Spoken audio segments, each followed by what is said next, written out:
Bienvenidos a Relatos de la Noche Eterna.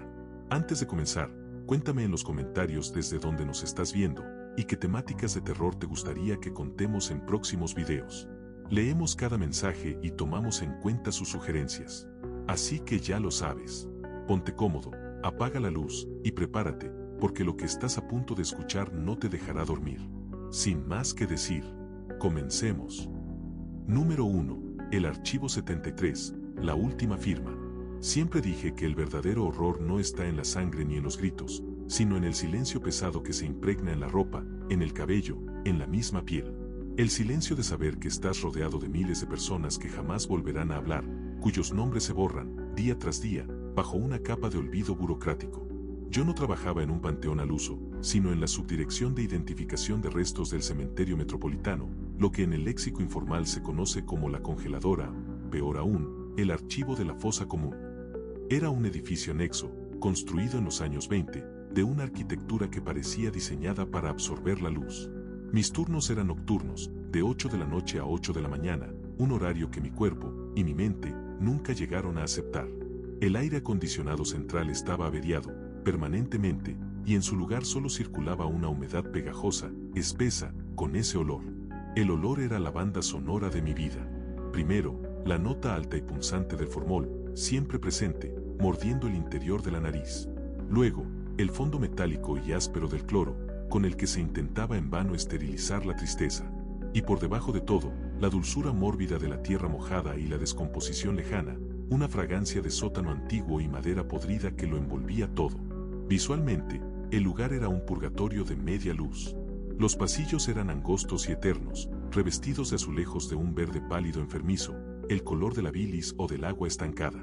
Las lámparas fluorescentes, viejas y mal mantenidas, emitían un zumbido eléctrico constante, agudo, que vibraba en los huesos, y parpadeaban con una intermitencia demencial.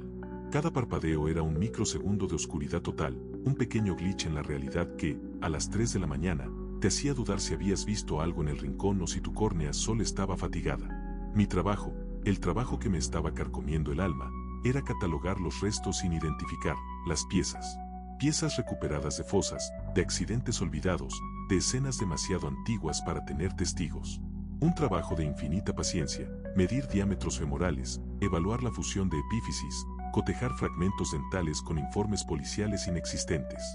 12 horas seguidas de esto te llevan a un estado de agotamiento físico tan profundo que la línea entre la alucinación y la percepción se vuelve una niebla fría. Una noche, cerca de las 4:30 de la mañana, estaba revisando los archivos muertos, cajas metálicas selladas de casos de hace décadas que nadie revisaba jamás. Estaba en la sección C-Sub, un área que daba directamente al subsuelo, donde el goteo lejano de alguna tubería rota era el único ritmo discernible aparte del zumbido de las luces. La sección C-Sub estaba reservada para lo que llamábamos fosas de desaparición, lugares donde los restos eran tan fragmentados o tan mezclados que se les asignaba un número de lote en lugar de un caso individual. Mientras levantaba el polvo de una caja oxidada, encontré el libro de registro maestro de fosas, LRMF, tomo 1957 a 1972. Era un volumen encuadernado en piel gastada, con hojas amarillentas escritas a mano con una caligrafía de secretaria precisa y formal.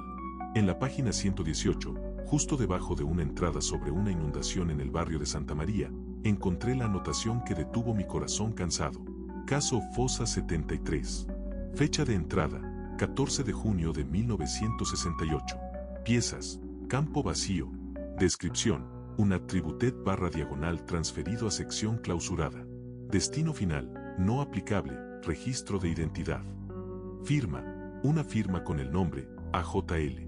Un attributed /diagonal transferido a sección clausurada. La sección clausurada. Todo el mundo sabía que esa sección existía. Era una leyenda, un mito del personal nocturno. Se rumoreaba que era la morgue original, sellada tras un escándalo de cuerpos intercambiados, o según los más crédulos, una explosión de gas metano que solo afectó a los técnicos. Lo que me perturbó no fue la leyenda, sino la descripción, registro de identidad. No decía restos óseos, cadáver o partes. Decía registro de identidad. El agotamiento me estaba pasando factura. Mis ojos ardían. Me pellizqué el brazo. El dolor era real, pero la neblina mental era densa. Me levanté y miré el reloj de pared que marcaba las 4:49 de la mañana. Es la hora del lobo, el momento en que el cuerpo toca fondo. Pero la curiosidad era una descarga eléctrica. Tenía que encontrar ese caso Fossa 73. Era mi única tabla de salvación contra la monotonía del hueso y el silencio. La búsqueda me llevó por los pasillos más bajos, donde los azulejos verdes pálidos tenían un brillo graso y perpetuo. El zumbido eléctrico aquí era más fuerte, más ronco, como si las luces estuvieran a punto de implosionar, y el goteo se había convertido en un repique rítmico, constante, proveniente del fondo. Llegué a una pared de ladrillo reciente, extrañamente limpia, sin el musgo ni la suciedad del resto del sótano. Parecía una clausura hecha de prisa, como un tapón improvisado en una arteria. Sin embargo, justo a un lado, semi-oculta por una pila de estanterías oxidadas, había una pequeña puerta de madera pintada del mismo verde bilioso, con un cerrojo industrial moderno. Sección clausurada. El cerrojo no era viejo. De hecho, tenía la placa de cobre de la subdirección. Saqué mi manojo de llaves maestras, una herramienta no oficial, y, después de 3 intentos, escuché el clic. El aire que salió de la sección clausurada no fue el de la humedad o el formol. Era un aire muerto, frío, que sabía a piedra molida y silencio. Encendí mi linterna. El espacio era una réplica exacta de los pasillos de arriba, azulejos verdes, luces parpadeantes, aunque estas parecían a punto de morir por completo, pero el pasillo se abría en una sala central mucho más grande que cualquier otra en el complejo. En el centro de la sala, bajo un parpadeo lento y espectral, había una única mesa de acero inoxidable. Y sobre ella, no había huesos, no había restos, no había ni siquiera una sábana. Solo había un objeto, una libreta de archivos. Me acerqué con la linterna. El goteo rítmico me taladraba los tímpanos, y el zumbido de la luz se había fusionado con el sonido del latido de mi propia sangre en mis oídos. El hedor a formol, curiosamente, era casi nulo aquí. Solo ese olor a polvo antiguo y piedra húmeda. La libreta de archivos estaba abierta. Era idéntica al LRMF que había encontrado arriba. En la página abierta, solo había una entrada, escrita con la misma caligrafía de secretaria, precisa y formal, pero con una tinta que parecía haberse secado ayer. Caso Fossa 73. Fecha de entrada, 14 de junio de 1968. Piezas, campo vacío. Descripción, registro de identidad. Debajo, había un gran espacio en blanco. Y en el lugar de la firma, la anotación final. Destino final, identificado. Reasignado al turno noche 17 de junio de 2025. Firma actual, mi propia firma, temblorosa, de hace no más de una hora, la misma que uso para el control de entrada y salida. Me tambaleé hacia atrás. Mi firma. No era la firma de AJL de 1968. Era la mía, la que había estampado en la hoja de turno a las 7:58 de la tarde. Regresé corriendo, tropezando con las estanterías, ascendiendo la escalera hacia la sección C-Sub. Necesitaba el LRMF. Necesitaba comprobar la firma de AJL del 14 de junio de 1968. Cuando llegué a la caja oxidada, abrí el libro de registro maestro de fosas, LRMF, tomo 1957 a 1972, en la página 118. La entrada para el caso Fossa 73 seguía ahí, inalterada. Caso Fossa 73. Fecha de entrada, 14 de junio de 1968. Piezas, campo vacío. Descripción, un attributed /diagonal transferido a sección clausurada. Destino final, no aplicable, registro de identidad. Firma, la firma de AJL estaba en su sitio. Pero debajo, en el espacio vacío, en un pequeño margen, había una nueva nota, casi ilegible, escrita en una caligrafía idéntica a la mía, pero con una tinta más vieja, más seca, casi marrón. AJL, 1968. No hay piezas. El cuerpo es el registro. El registro es el cuerpo. Espera el relevo. Mi cabeza comenzó a palpitar. Registro de identidad. El agotamiento había borrado la realidad. Era un espejismo, una psicosis inducida por el formol y la falta de sueño. Me dirigí al cubículo de la vigilancia, donde se guardaban los archivos de personal antiguos. Busqué el nombre AJL en los registros de los años 60. Tardé 20 minutos, pero lo encontré. Registro de asignación de turno nocturno. Nombre, Arturo Julián López. Puesto, técnico de archivo. Asignación, Turno noche, 8 de la noche a 8 de la mañana.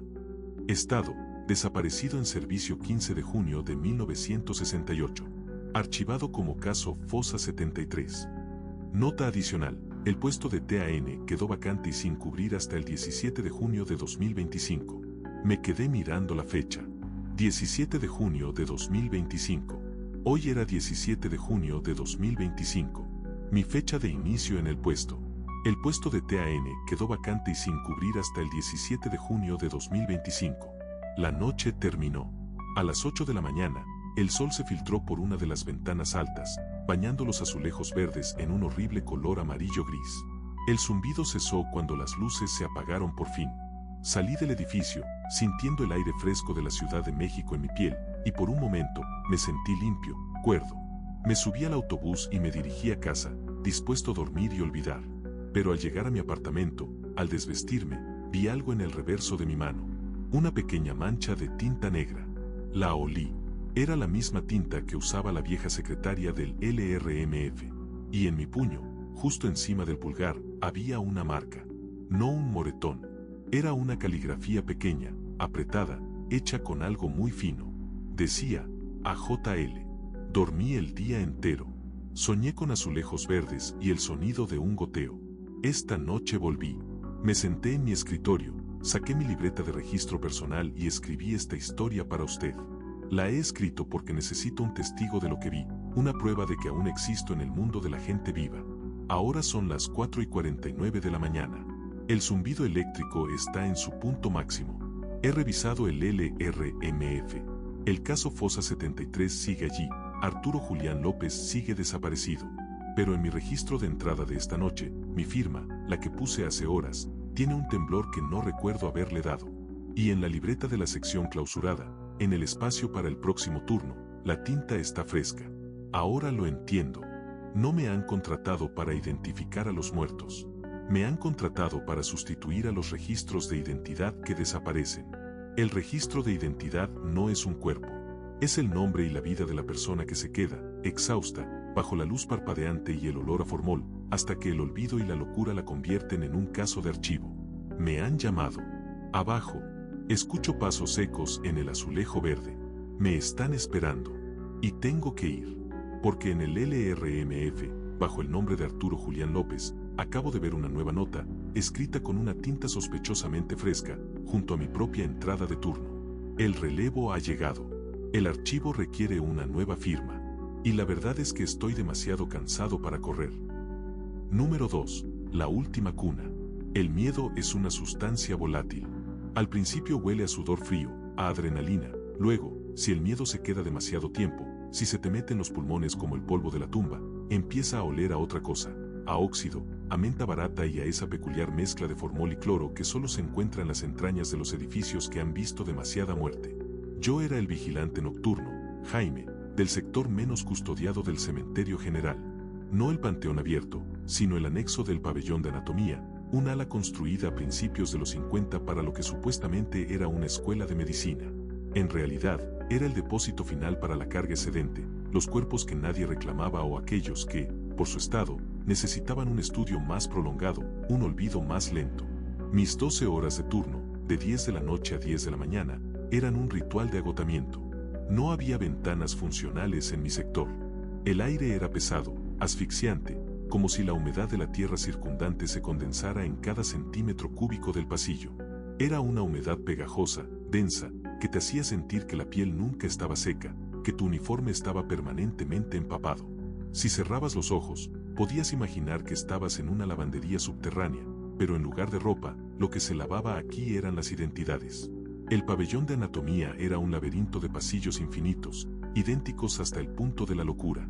Estaban forrados con azulejos de un verde pálido descolorido y agrietado, que con la luz pobre se veía casi negro, como si estuviera recubierto de bilis seca. La única iluminación provenía de tubos fluorescentes tan viejos que no iluminaban, sino que agonizaban. Cada 20 metros, uno de ellos emitía un zumbido eléctrico constante, no un BZZZ claro, sino un HNNNNNNG vibrante que sentías en las muelas. Y, por supuesto, parpadeaban. Una coreografía de fallas que te forzaba a mirar 2 veces cada esquina. Mi tarea era simple, recorrer las 4 plantas cada hora y firmar el registro. La 4ª planta era la más temida, la más antigua. Estaba oficialmente sellada. No pises la 4ª, Jaime. Se cayeron los techos, y los circuitos están mal. Es peligroso, me había advertido el subdirector. Pero el pabellón, como todo edificio abandonado que ha albergado sufrimiento, tenía un murmullo propio. Un sonido que mi mente, privada de sueño, comenzó a percibir en la 2ª semana, el goteo lejano. Un ploc, ploc, ploc, que no seguía el ritmo de las tuberías ni de la lluvia.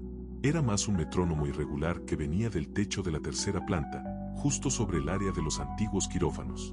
Una madrugada, cerca de las 3:45 de la mañana, mi cuerpo colapsó contra la pared.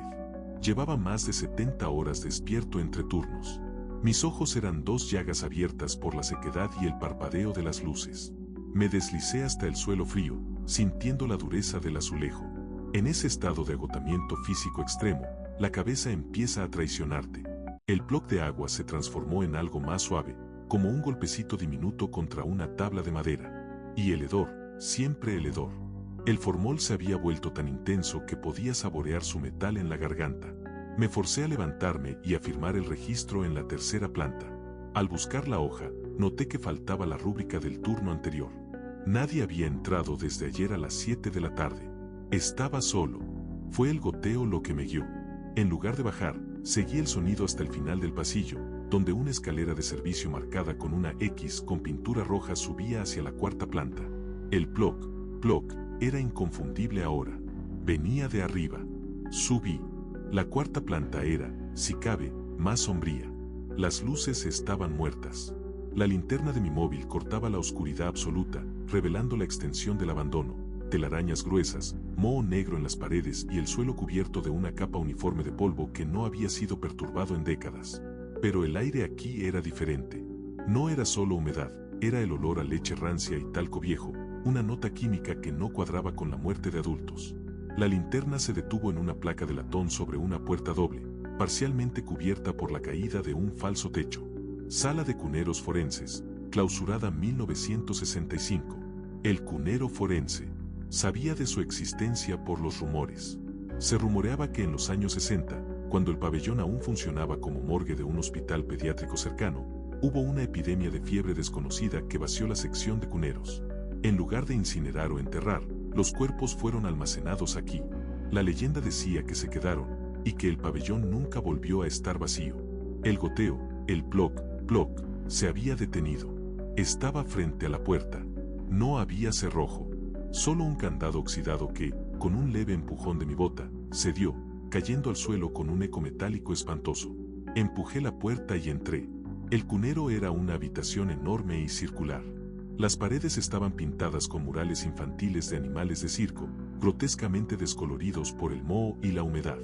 En el centro, había docenas de mesas de autopsia pequeñas, del tamaño de cunas, todas vacías. Encima de una de ellas, al fondo, un pequeño punto de luz parpadeaba. No era una luz fluorescente, era una bombilla de filamento, de esas antiguas, colgando de un cable carcomido, emitiendo una luz naranja anémica. Y allí, sobre una de las cunas mesa, había una carpeta de manila abierta. Me acerqué, pisando cautelosamente. El suelo era de tablones de madera vieja, y con cada paso, emitía un crujido bajo, como el sonido de una respiración superficial. La carpeta estaba identificada con un sello de extraviado no catalogar. La abrí con manos temblorosas. El encabezado, escrito a máquina, me obligó a enfocar la vista, que ya se sentía como si estuviera llena de arena. Paciente cunero 1A. Caso de excepción. Nombre, Jaime R., no registrado. Fecha de entrada, 15 de junio de 1965. Motivo, identidad no reclamada. Diagnóstico, silencio crónico. Jaime R. Mi nombre. Mi fecha de nacimiento era el 14 de junio, 1995. No es posible. Es el sueño provocado por el agotamiento, me dije. La falta de oxígeno. El monóxido de carbono. Cualquier cosa menos esto. Debajo de la descripción, en el espacio de fotografía de identificación, no había una foto policial antigua. Había una fotografía a color, de hace unos 10 años. Era una foto mía, de cuando era un niño, con un uniforme escolar. Estaba recortada de manera tosca, pero lo que me hizo gritar, aunque el sonido se quedó atrapado en mi garganta en un gemido seco, fue el fondo de la foto. Detrás de mi yo niño, se veían los murales de animales de circo, y en la esquina inferior derecha, una luz naranja anémica que colgaba de un cable. Mi propia foto, de hace 10 años, estaba pegada a un archivo de 1965, en una habitación que se suponía había estado sellada. Retrocedí, tropezando con una mesa de autopsias. La carpeta cayó al suelo y la hoja de registro se deslizó fuera. La recogí. Estaba enrollada. Y en el reverso, había una caligrafía cursiva, infantil y desesperada, escrita con lápiz labial o sangre seca. No te vayas. Es la hora del relevo. El silencio es un regalo. El goteo se reanudó, pero ya no era agua. Venía de las paredes, de los conductos de ventilación. Era un sonido rítmico, pero más suave, más melódico que el ploc. Era un tarareo, una canción de cuna lenta, antigua, que se repetía sin cesar, resonando en la sala circular. No tenía origen discernible. No era una tubería, no era un motor. Era un sonido vocal, siseante, que envolvía la habitación con una tristeza pegajosa. Puse mis manos sobre mis oídos, pero la canción no venía de afuera. Venía de adentro de mi cráneo. La línea entre el agotamiento y lo paranormal se había desdibujado por completo. Tal vez era la locura que siempre acechaba en ese hedor, en ese zumbido. O tal vez, al poner mi nombre en el registro del cunero forense, había reclamado una identidad que me estaba esperando. Un niño que nunca creció, un caso sin resolver que no era un cuerpo, sino un puesto vacío. Salí corriendo de la 4ª planta, bajando los escalones de 3 en 3, sin firmar, sin mirar atrás. Llegué a la puerta de salida a las 5 de la mañana, bajo la luz exterior de las farolas. Esta mañana, al revisar el reloj de control, me di cuenta de que mi firma de entrada no era la habitual. Había un pequeño detalle, un rizo en la J, que yo nunca hago, y mi nombre de usuario en la hoja de control de la 3ª planta, que había dejado en blanco, ahora tenía una firma elegante y antigua, AJR. No me llamo Arturo Julián. Me llamo Jaime. Regresé a casa y no he dormido. No he podido, porque el tarareo sigue en mi cabeza, bajo la nota alta del formol que ahora, inexplicablemente, también percibo en mi apartamento. Acabo de revisar mi registro de nacimiento. Nunca hubo un gemelo. Nunca fui adoptado. Pero en el certificado, hay una pequeña nota de hospital, identidad del infante verificada y reclamada el 17 de junio de 1995.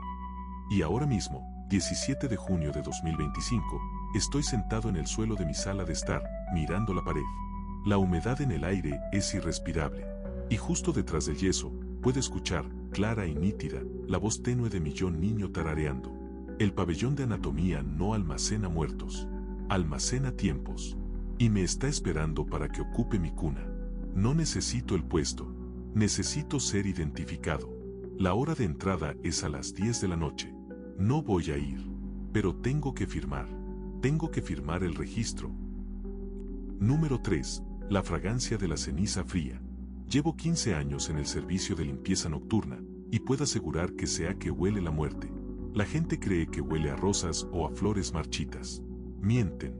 La muerte, la verdadera, la que no ha sido maquillada, es una sinfonía química que ataca desde el primer instante. El área donde trabajo no es un cementerio de lápidas, sino el subsuelo del crematorio central. Mi territorio es la vieja ala, un sector abandonado de sótanos y cámaras de preparación que datan de los años 40. De 10 de la noche a 6 de la mañana, mi escoba y mi trapeador son los únicos testigos del paso de las horas. La constante dominante es el hedor. Es una capa triple, densa, que jamás se disipa. En la superficie, el cloro puro, usado en cantidades industriales para intentar, y fallar, en la desinfección de los fluidos. Justo debajo, el formol, con ese picor agrio y metálico que te quema el fondo de la nariz y te anestesia el cerebro.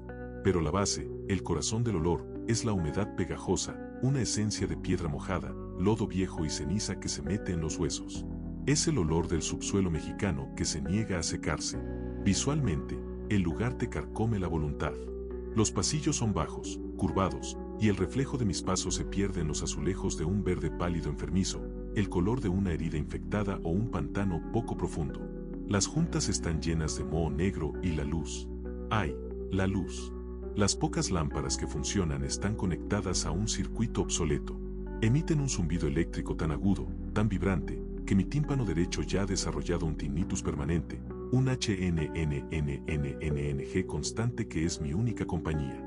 El parpadeo de las luces no es un accidente, es un recordatorio rítmico de que el sistema está fallando, de que estás al borde de la oscuridad total. Mi trabajo me ha llevado a un estado de agotamiento físico crónico. El insomnio es mi verdadero jefe. Llegas a un punto en que tu cuerpo se siente tan vacío de energía que la mente empieza a operar por su cuenta, sin filtros. Y en ese estado, el goteo lejano, que sé que viene de la tubería de condensación del viejo incinerador, ya no suena a agua. Suena a un dedo golpeando una superficie de mármol. Tic, tac. Había una zona en la vieja ala que estaba permanentemente sellada, la sala de hornos húmedos. Se decía que eran los incineradores originales, diseñados para quemar desechos médicos, clausurados en los años 60 por fallas estructurales, y según la leyenda, por un caso de combustión incompleta que nadie se atrevió a limpiar. Cerca de las 4 de la mañana, la hora de la miseria, mi mente estaba en el limbo. Estaba trapeando el pasillo principal, sintiendo el vapor químico del trapeador subiendo a mis ojos. Me detuve frente a la puerta de hierro fundido de la sala de hornos húmedos. Estaba soldada y cubierta con un cartel, prohibido, riesgo biológico / diagonal estructural. En ese momento de shock químico y físico, la neblina del formol se intensificó, y con ella llegó un olor nuevo, un olor que no tenía por qué estar allí. Olor a ceniza quemada y azufre, pero con un trasfondo de carne chamuscada, tan sutil que se confunde con la sugestión. Era un olor cálido, seco, que contrastaba violentamente con la humedad pegajosa del ambiente. Me acerqué a la puerta soldada, con el corazón latiéndome en la garganta. El zumbido eléctrico de las luces se hizo más fuerte, como si la electricidad estuviera reaccionando a mi proximidad. Pegué mi oído a la puerta. No había nada, solo el grosor del hierro y la quietud de la piedra. Volví a mi carrito de limpieza, revisando el orden de trabajo de la noche. Era un viejo formulario impreso en papel carbón, una reliquia burocrática. Busqué en la lista de tareas programadas para la vieja ala. Tarea 9, limpieza profunda de corredores. Tarea 10, desinfección de sala de preparación gamma. Tarea 11, verificación de carga. Verificación de carga. Nunca había visto esa tarea en mis 15 años. Estaba escrita a mano, con una tinta roja que parecía demasiado fresca, justo al final de la lista impresa. Y al lado, en la casilla de observaciones. Caso excepcional R01. Solicitud de carga nocturna. 4:30 de la mañana. ¿Carga? ¿A esa hora, en el área sellada? Mi mente, al borde del colapso por la privación de sueño, se aferró a la lógica. Busqué el libro maestro de ingresos y egresos, LMIE, en la oficina de control, un cuarto pequeño justo al lado. Abrí el tomo del día y revisé todas las entradas y salidas registradas. Solo había cuerpos reclamados, cremaciones programadas y la entrada de 3 técnicos de refrigeración durante el día. Ninguna entrada de carga nocturna o caso excepcional R01. Regresé a la sala de hornos húmedos. Eran las 4:30 de la mañana. El olor a ceniza era ahora inconfundible. Estaba concentrado en la puerta de hierro, caliente y seco, como si alguien hubiera estado quemando algo justo detrás, en violación de todas las normas de seguridad. Me agaché y puse mi linterna debajo de la puerta. La luz se filtró por una rendija minúscula, donde la soldadura había fallado por 1 milímetro. Lo que vi no fue el suelo de cemento. Vi una superficie lisa, pulida, del mismo azulejo verde pálido, pero tan brillante que parecía espejear. Estaba impecablemente limpio. Y en el centro, había algo. Era una tarjeta de identificación plastificada, tirada boca abajo. Extendí un cable de mi carrito de limpieza, lo enganché y lo arrastré con cuidado. La tarjeta era antigua, con bordes gastados. No era de la institución. En la parte superior, decía, en letras grandes y formales, paciente anatómico R01. La volteé. No había foto. Solo el nombre. Nombre, Víctor Hugo Armenta. Diagnóstico, obsesión crónica. Fecha de egreso, N/A, esperando verificación de carga. Justo debajo, había una nota mecanografiada. El paciente R01 es la última etapa de la materia. No se le debe permitir completar su proceso. El aliento me falló. Víctor Hugo Armenta. Busqué ese nombre en la lista de personal de la morgue. No existía ningún Víctor Hugo. Nunca había existido. Me di cuenta de algo perturbador. El olor a ceniza no estaba delante de la puerta, el olor estaba saliendo de la rendija. No era un olor a incendio, era un olor a finalidad. Mi cuerpo tembló de agotamiento. ¿Estaba alucinando? ¿El formol me estaba friendo el cerebro? Me incliné para oler la tarjeta, y en ese instante, el goteo lejano se detuvo. El zumbido eléctrico de la luz se apagó por completo. Oscuridad total. Un silencio tan absoluto, tan espeso, que sentí la presión del aire cambiar. Era el silencio de un vacío perfecto. Entonces, desde detrás de la puerta de hierro soldada, escuché un sonido.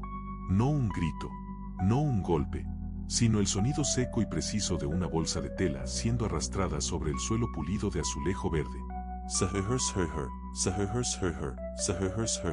Estaba claro que la sala no estaba vacía. Había algo, o alguien, limpiando. El olor a ceniza fría se hizo abrumador, mezclándose con una ráfaga helada de aire que se coló por la rendija, trayendo consigo el sutil pero inconfundible aroma a tierra recién removida. Encendí mi linterna. En el pasillo, a unos 20 metros de distancia, donde el goteo lejano siempre ocurría, un charco de agua se había formado. Pero no era agua. Era una solución turbia, oscura, que humeaba ligeramente, con un brillo verdoso. Y sobre la superficie de ese charco, las burbujas que estallaban no eran de aire. Eran burbujas de formol puro. El miedo me devolvió la energía, una descarga nerviosa. Corrí de regreso a la oficina de control, agarrando el LMIE. Tenía que haber una entrada. Abrí el libro de registro de personal. Revisé las firmas de entrada de la noche, las de hoy. Mi firma, mi nombre.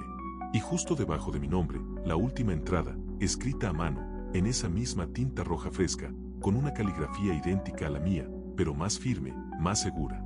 Técnico de limpieza turno noche, TLTN. Nombre, Víctor Hugo Armenta. Entrada, 10 de la noche. Observaciones. Finalizando la carga. Asignado el olvido. Me desplomé en el escritorio. El agotamiento me había engañado.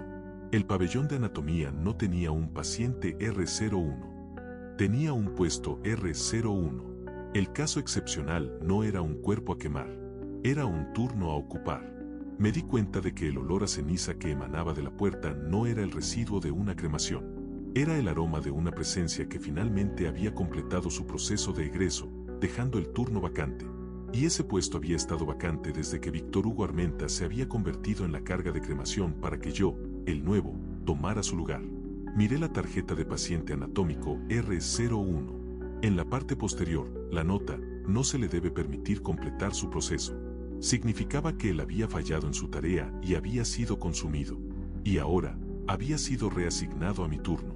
Sigo aquí, en la oficina. Son las 5:45 de la mañana. He escrito esta confesión con el lápiz de registro. El zumbido eléctrico acaba de regresar, y la luz parpadea con una urgencia demencial. El olor a ceniza fría y formol es tan fuerte que estoy a punto de vomitar. Acabo de escuchar el SHH de la bolsa de tela regresando. Está afuera de la oficina.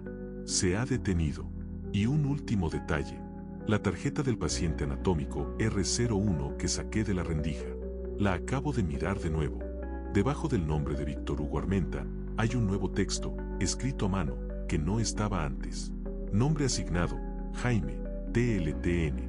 Fecha de egreso, pendiente. El proceso comienza con el hedor. No hay saltos. Solo un reconocimiento lento y horrible de que el pabellón no te mata, solo te transforma en el siguiente nombre de la lista, en la siguiente carga nocturna que se funde en la quietud y el aroma de la ceniza. Y la verdad es que, tras 70 horas sin dormir, la idea de no tener que firmar nunca más el registro, de convertirme en puro olor y silencio crónico, casi me parece un alivio. El SHH está justo detrás de la puerta. Voy a abrir. Número 4. La memoria del ítem olvidado. El aire de este lugar es un sudario químico. Se te pega a la garganta, te anquilosa los pulmones. Es una mezcla estable, casi industrial, el formol punzante, metálico, con el que la institución intenta preservar lo que ya está condenado, el cloro agresivo, de limpieza desesperada, usado para borrar huellas de vida, y debajo de todo, la base pantanosa de la humedad pegajosa, el olor a lodo y piedra mojada que respira la tierra del subsuelo. Llevo 8 meses aquí, en el archivo de evidencias no reclamadas, y mi cuerpo ya no distingue entre el sueño y la vigilia. Mi nombre es Daniel, O al menos eso es lo que digo cuando firmo el libro de registro a las 11 de la noche. Mi trabajo, en este laberinto subterráneo, consiste en la recuperación manual de ítems olvidados, objetos personales, muestras biológicas o ropa que no fueron entregados a los familiares durante el proceso de identificación. 12 horas solo, rodeado de estanterías de acero que se extienden en pasillos infinitos, idénticos, bajo la luz perpetuamente moribunda. Visualmente, el archivo es el color de la mala digestión. Los muros están recubiertos de azulejos de un verde pálido descolorido, cubiertos por una pátina de polvo químico que solo mi linterna puede perturbar. La iluminación es un castigo.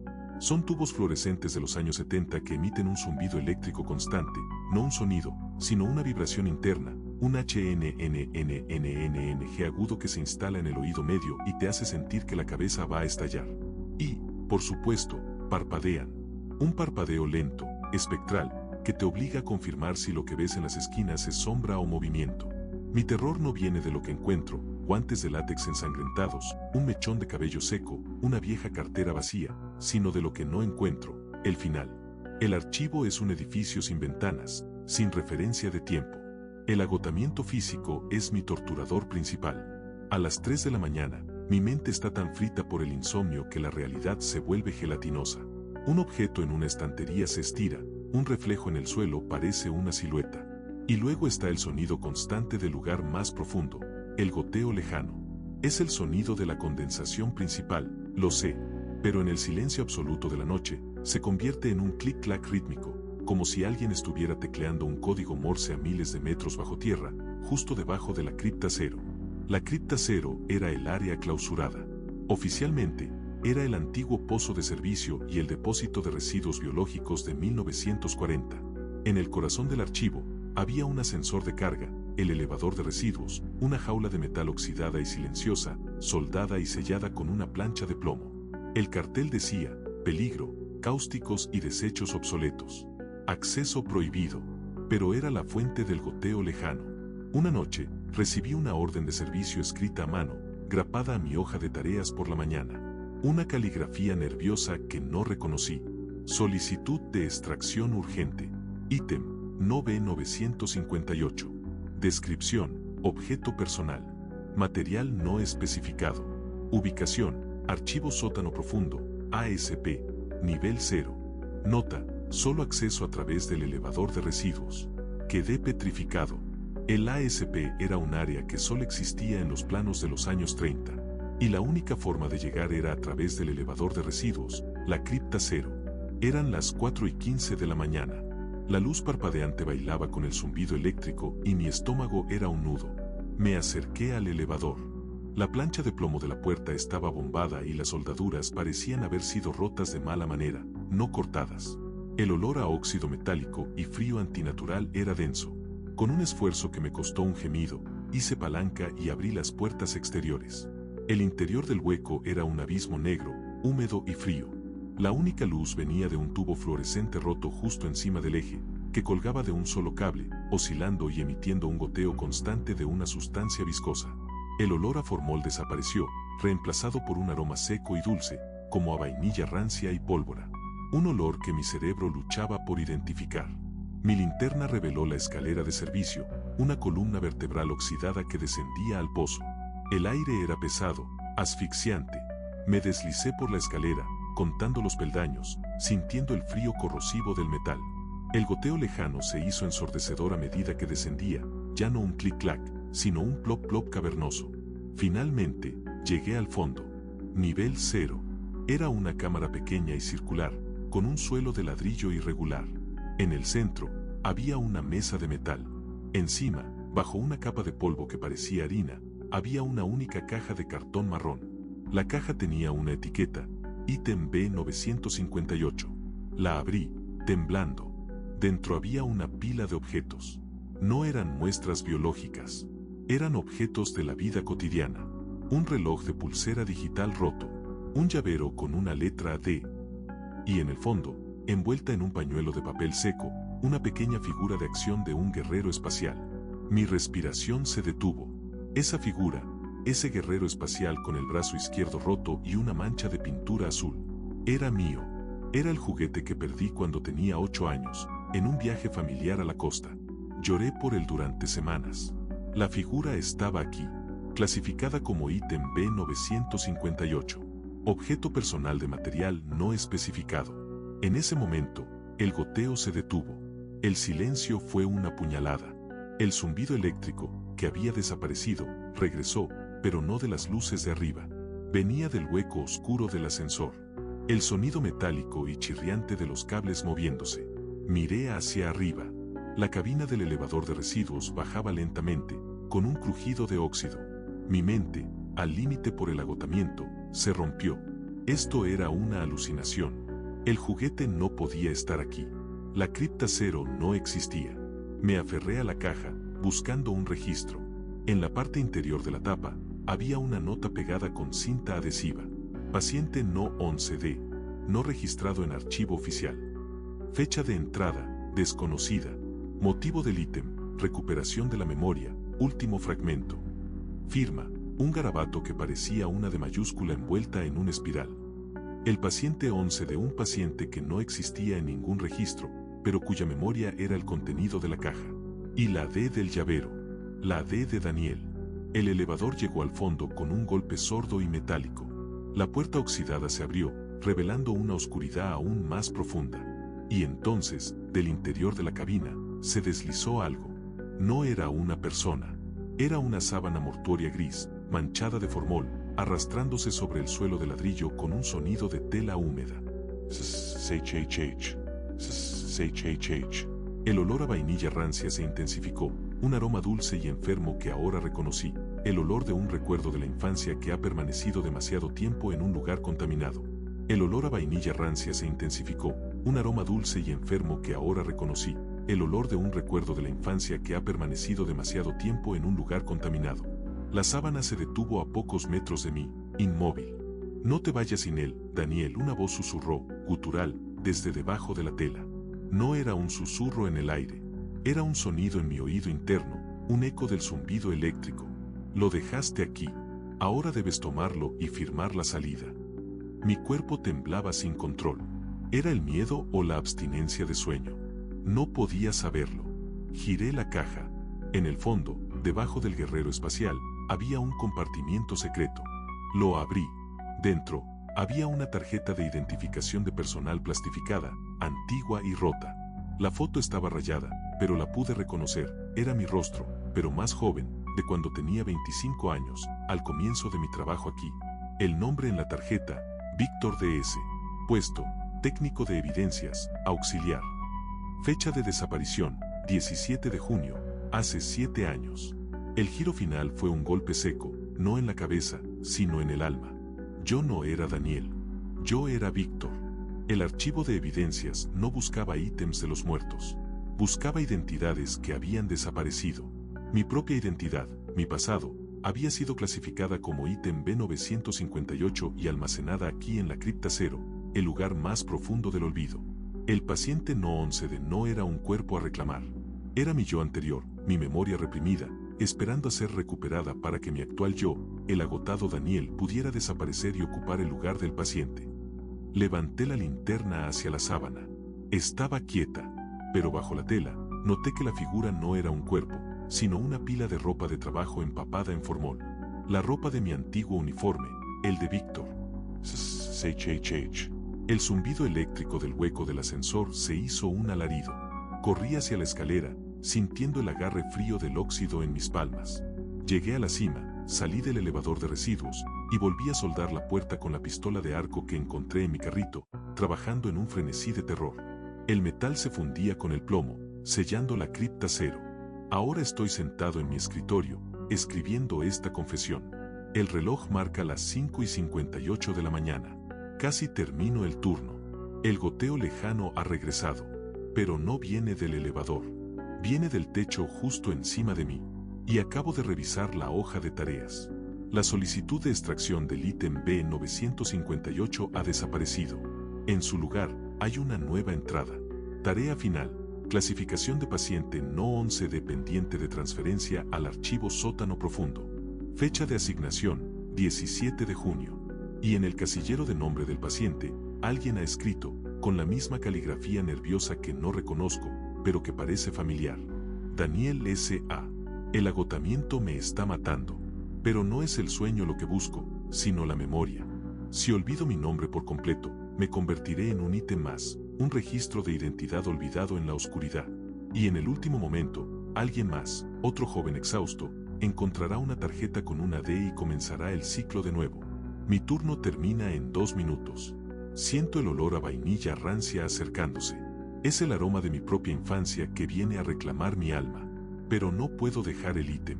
Me he quedado con el guerrero espacial en mi bolsillo. No quiero olvidarlo de nuevo. Número 5. La última clasificación. La palabra que lo define todo es polvo. No es la suciedad cotidiana, sino algo más fino, más mineral, que se adhiere a las mucosas y parece atravesar la ropa. Llevo más de un año en el archivo de exhumaciones, en los sótanos del cementerio de San Lázaro, y mi cuerpo ya ha olvidado la sensación de estar limpio. El polvo aquí es una mezcla de esporas de moho, papel descompuesto y, sí, polvo de hueso, fino como talco, que se levanta con cada paso. Mis turnos nocturnos transcurren de 11 a 7 de la mañana, en un edificio anexo que maneja el destino final de lo que ya fue considerado final, los restos que se sacan de las fosas comunes para su reacomodo. El aire es una sopa espesa. La capa más alta es el cloro de los desinfectantes de piso, un aroma ácido y quemante. Justo debajo, el formol, rancio, picante, que te hace llorar sin motivo y te mantiene en un estado de alerta químico permanente. Pero el hedor más persistente es el de la humedad pegajosa, una esencia de cimientos saturados, lodo subterráneo y piedra que llora constantemente. Es el olor del olvido absoluto. Mi estación es la sala de cómputo C2, pero mi jurisdicción es todo el subsuelo de almacenamiento. Los pasillos de este lugar son el terror geométrico. Pasillos infinitos, revestidos de azulejos de un verde pálido desvaído, con las juntas negras y babosas. La estética es la de un hospital de posguerra, fría, impersonal, diseñada para procesar sin sentir. La iluminación es lo peor. Las lámparas fluorescentes tienen al menos 40 años. No iluminan, simplemente mantienen la oscuridad a raya. Emiten un zumbido eléctrico que no te deja nunca, un HNNNNNNG constante que se filtra en tu tinnitus y se amplifica, un sonido de alta frecuencia que te agota el cerebro.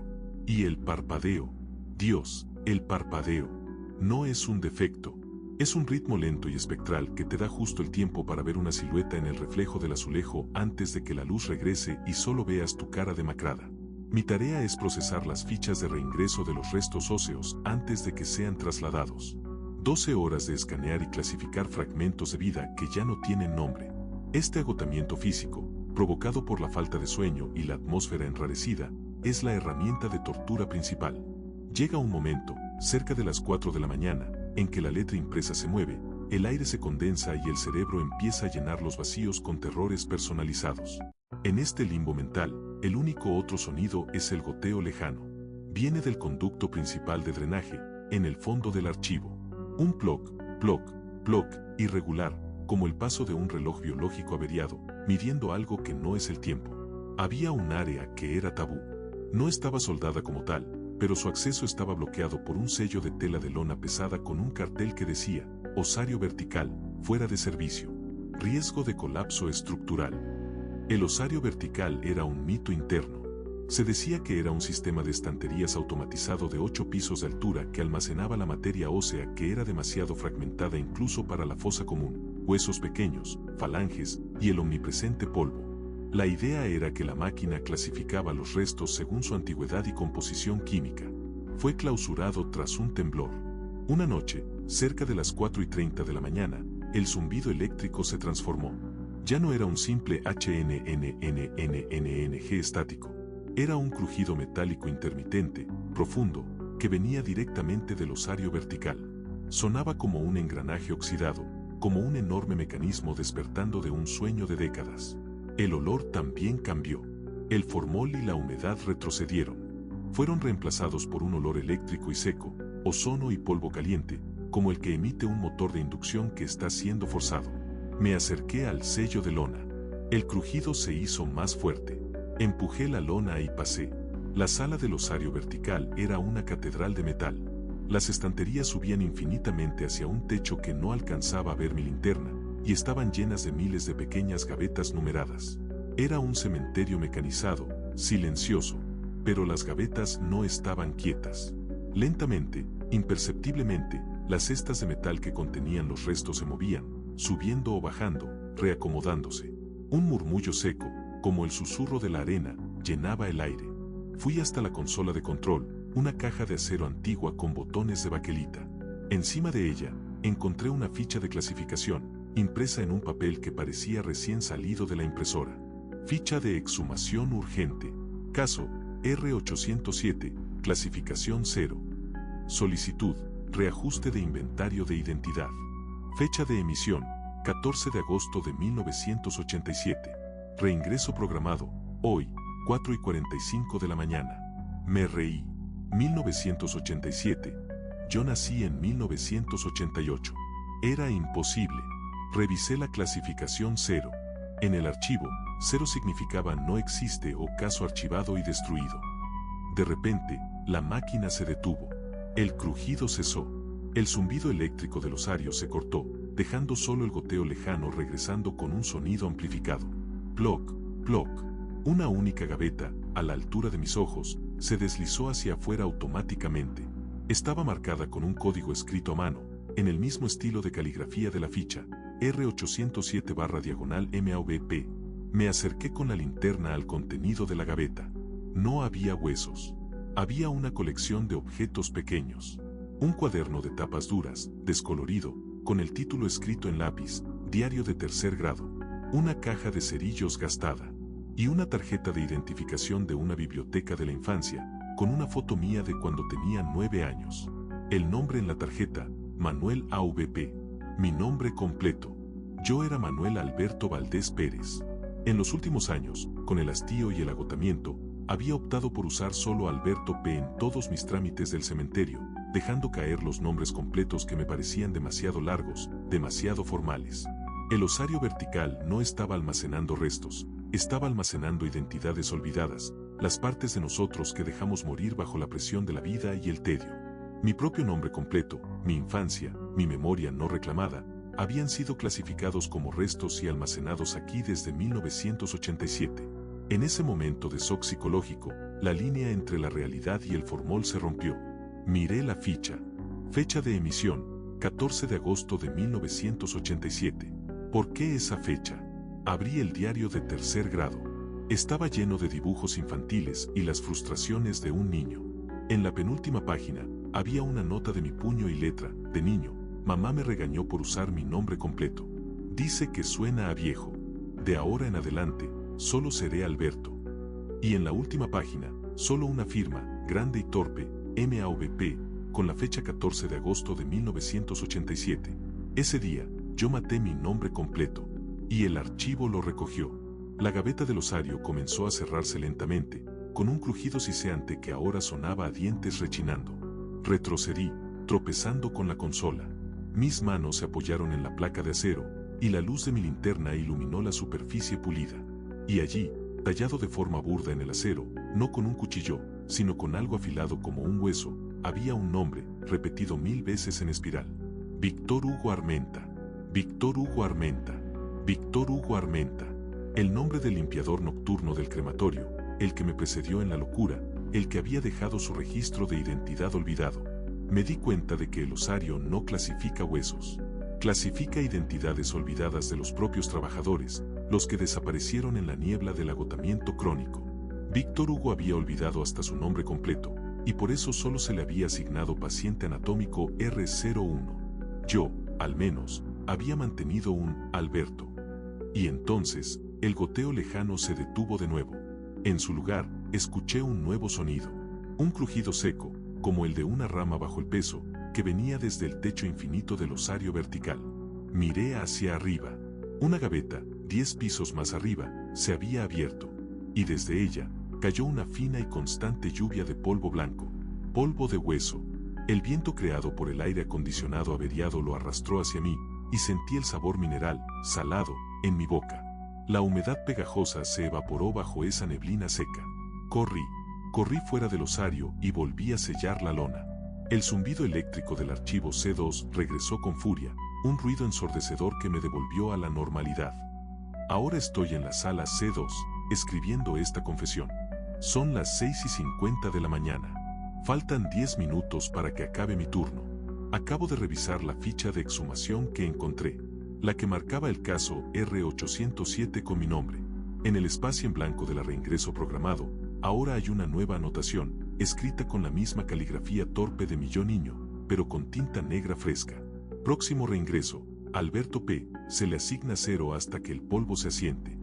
El osario vertical no es un depósito, es una trituradora de la conciencia, que te obliga a enfrentar tu olvido hasta que no queda nada más que polvo de hueso y un nuevo número de caso. Me he quedado con la tarjeta de la biblioteca. Es mi prueba de que Manuel AVP existió. Pero mientras me preparo para irme, me doy cuenta de algo. La gaveta que se abrió y derramó el polvo, no fue la de arriba. Fue una a mi espalda, una que no vi. Y la fina capa de polvo de hueso que ahora cubre mi escritorio y mi teclado tiene un olor particular. No a ozono, no a formal. Huele exactamente a la vainilla rancia y a la tierra mojada de los recuerdos de la infancia. Me voy a casa. No voy a firmar. Si no firmo, no existo. Y si no existo, el osario no podrá clasificarme. Número 6. El ojo muerto del cuarto de espera.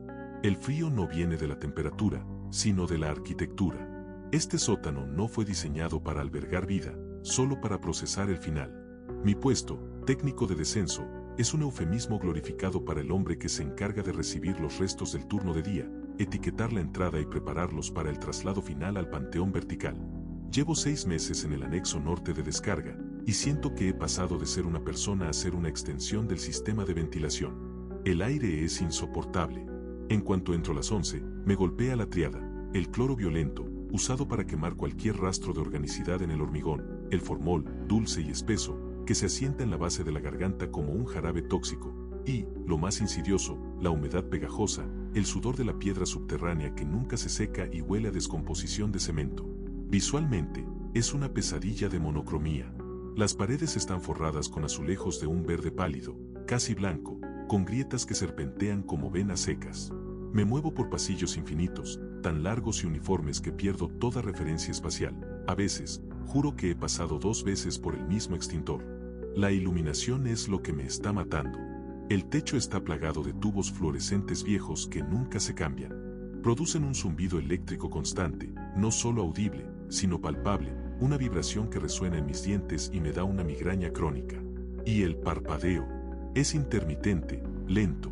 Nunca falla del todo, pero se apaga lo suficiente como para que, en la oscuridad momentánea, la forma de las camillas apiladas en la esquina se convierta en algo con hombros y cabeza. El agotamiento físico es la puerta de entrada al terror. A las 3 de la mañana, después de horas etiquetando cajas de restos y sintiendo el frío de los rieles de acero, mis ojos empiezan a fallar. Veo sombras que se alargan y se acortan, y tengo que apoyarme en la pared para confirmar que la inclinación no es del suelo, sino de mi propio equilibrio. Y siempre, debajo de la tensión eléctrica, está el goteo lejano. Ping, ping, ping. Viene de la sala fría de preparación, lo sé. Es la condensación del sistema de refrigeración, pero en mi mente agotada se convierte en el sonido de alguien contando lentamente, un código de 3 tiempos que nunca resuelve el misterio. El área 4C, los cuneros. Había un área que nadie mencionaba. El área 4C estaba al final de los pasillos de etiquetado, detrás de una puerta de acero pesado sin manija, solo un pequeño lector de tarjetas magnéticas inutilizado. El cartel de plástico estaba roto y descolorido, sala de exclusión biológica. Acceso solo a personal autorizado. Por los planos viejos, sabía que era la antigua morgue pediátrica, el depósito de fetos y nonatos de los años 50. Se había clausurado en los 80. Lo aterrador no era el lugar, sino el silencio que emitía. Mientras que el resto del sótano vibraba con el zumbido eléctrico o el goteo lejano, el área 4C era un vacío acústico. Una noche, cerca de las 4 de la mañana, el cansancio era tan brutal que decidí sentarme justo frente a la puerta del área 4C. Necesitaba el silencio para reagruparme. El zumbido desapareció en cuanto me puse junto al acero. Mientras intentaba concentrarme, noté algo extraño en la puerta. Había un pequeño ojo mágico de latón, el tipo de mirilla que se usa en las puertas de los apartamentos, pero colocado al revés, mirando hacia adentro. Alguien, hace mucho tiempo, había instalado la mirilla para que el personal pudiera ver el pasillo desde el interior del cuarto clausurado. El agotamiento me dio el valor estúpido de mirar. Pegué mi ojo a la mirilla. Lo que vi no fue oscuridad. La sala estaba extrañamente iluminada por una luz interior, suave, amarillenta, como la de una vela. Y allí, en el centro, vi una hilera de cuneros de metal, pequeños y oxidados, alineados contra la pared de azulejos verdes pálidos. Pero no estaban vacíos. En cada cunero había una figura pequeña, no definida. No eran cuerpos, no eran huesos. Eran montones de tela blanca inmaculada, envueltos con sumo cuidado. Y cada montículo de tela blanca tenía algo encima, un juguete sencillo, un sonajero de madera, un pequeño coche de hojalata, un muñeco de trapo.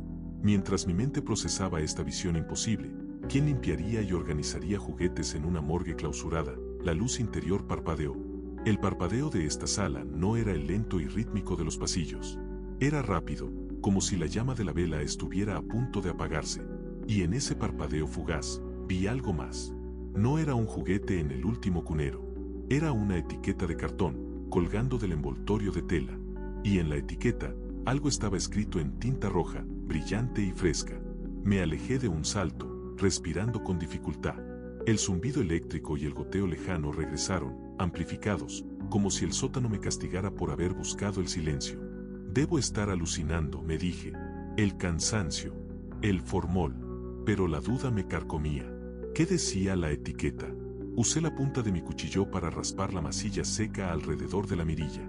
Con gran esfuerzo, la empujé y el ojo mágico cayó con un clic sordo dentro de la habitación, rompiendo el silencio. Y en ese instante, el goteo lejano que siempre venía de la sala fría, se detuvo. Y en su lugar, un sonido nuevo vino desde el interior de la puerta. El sonido de un sonajero de madera agitándose una vez. Chas. No me importó la puerta, sino la etiqueta. Tenía que verla. Tenía que probar que mi mente estaba rota. Busqué mi linterna y la pegué al hueco que dejó el ojo mágico. La luz amarilla de la habitación era tenue, pero mi haz de luz la cortó. Enfocé la etiqueta colgante del último cunero. Estaba escrita con una caligrafía de médico viejo y apresurado. Paciente número 1. Clasificación 0. Nombre, no especificado. Motivo del ingreso, error de extracción. Comentarios, el cunero no estaba vacío. Me congelé. ¿El cunero no estaba vacío? ¿Qué significaba eso? Miré la línea de envolturas de tela, todas inmóviles, excepto la del último cunero. La etiqueta se estaba balanceando ligeramente por el aire que escapaba del hueco. Y entonces, recordé mi propia historia. Hace 7 años, yo trabajaba como enfermero en el Hospital Central, justo antes de empezar a trabajar en los cementerios. Hubo un terrible error. Yo estaba en el turno de noche en el ala de neonatología. Una noche, una madre tuvo un aborto espontáneo muy tardío, y el producto fue clasificado como desecho médico. Fui yo quien hizo la extracción y la transferí al área de patología. Pero, en mi informe, yo había escrito, cunero no estaba vacío, error de clasificación. Había sentido un bulto en la sábana, me había asustado, y había anotado esa frase, pero me había corregido de inmediato, asumiendo que el bulto era simplemente la almohada del cunero vacío. El agotamiento, supuse, pero la frase estaba aquí, y la fecha en la tarjeta de exclusión biológica rota que encontré tirada en el suelo, justo al lado de mis pies, decía, fecha de ingreso del error, 7 años atrás. La fecha exacta de mi error de clasificación. El área 4C, los cuneros no era un archivo. Era una sala de espera, donde el resultado de mi error, el paciente número 1, había estado esperando mi regreso durante 7 años. La etiqueta colgante, el juguete era la evidencia de que yo mismo había causado que una vida sin nombre se quedara atrapada aquí, clasificada como error de extracción y obligada a esperar. El sonajero de madera volvió a sonar, esta vez más fuerte. Chas chas. Me alejé de la puerta. Intenté correr, pero mis piernas estaban débiles por el agotamiento. Me arrastré por el pasillo de azulejos verdes pálidos. El zumbido eléctrico era un coro enloquecedor. Llegué a la mesa de registro y miré el libro. Había una nueva entrada en el registro de hoy. Hora, 4:15 de la mañana. Tarea, reclasificación. Comentario, el cunero no estaba vacío. Un técnico de descenso ha tomado el lugar. ¿Quién lo escribió? No había nadie más. Y entonces, el último giro, miré la fila de cuerpos que debía clasificar esta noche. Eran 3 cajas. Abrí la primera. Contenía ropa, tierra y una gorra. En la tapa interior de la caja de cartón, había una nota escrita en tinta roja, la misma de la etiqueta del cunero. El cunero no estaba vacío. Estaba esperando un nombre. En ese momento, miré mi mano. La muñeca derecha. Ahí estaba la cicatriz de una caída que tuve de niño. Miré la gorra en la caja. Era la gorra que usé en mi turno esa noche, el día que cometí el error de clasificación hace 7 años. Me di cuenta. No estaba revisando las evidencias de otros. Estaba revisando mi propia evidencia. Mi vida completa, desde el error, había sido clasificada y depositada en partes. Yo soy el paciente número 1. Ahora estoy sentado aquí, temblando, escribiendo esto. El goteo lejano ha regresado, pero el sonido del sonajero de madera es más cercano, más claro. Está justo al final del pasillo. No puedo irme. No puedo firmar mi salida. Si firmo, confirmo que Daniel se fue y que el cunero no está vacío. Pero tengo una terrible necesidad de volver a esa puerta de acero y mirar por el hueco. Quiero ver si hay una nueva figura pequeña envuelta en tela blanca. Y si hay, quiero ver si esa figura tiene mi gorra puesta. Y así terminan estas historias. Hay cosas que no tienen explicación, y otras que simplemente preferimos no entender. ¿Tú qué crees? ¿Fue real o solo producto de la imaginación? Déjalo en los comentarios y, si te atreves, comparte si te ha pasado algo parecido. Esto fue Relatos de la Noche Eterna, donde el terror apenas comienza.